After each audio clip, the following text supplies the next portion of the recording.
నింపి ఏదైతే వ్యర్థాలు ఈ ఫార్మా కంపెనీ వ్యర్థాలతో నింపి మన భవిష్యత్తుతో ఆడుకుంటున్నటువంటి మూసీని ఇలా రేవంత్ రెడ్డి గారు గోదావరి జలాలు తీసుకొచ్చి 365 రోజులు నీళ్లు పారే విధంగా, అలాగే ప్రతి అర్బన్ కాలనీలలో కూడా ఎస్టీపీలు పెట్టి మూసీలో నీళ్లు కలవక ముందే మూసీ నీళ్లను క్లీన్ చేయాలన్న ఒక పద్ధతిగా ముందుకు పోతుంటే ఓర్చుకోలేని గత మున్సిపల్ శాఖ మంత్రి కేటీఆర్ ఏం మాట్లాడుతున్నాడు?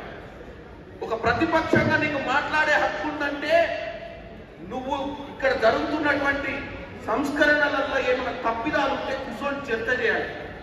పేద ప్రజలను ఇప్పుడే మదన చెప్పాడు, పేద ప్రజలను భయప్రాంతులకు తప్పుడు ప్రచారంతో వాళ్ళను అసహనానికి గురి చేసి ఈ రోజున్న ప్రభుత్వాన్ని చెడ్డ పేరు తీసుకొచ్చే ప్రయత్నం చేస్తున్నారు.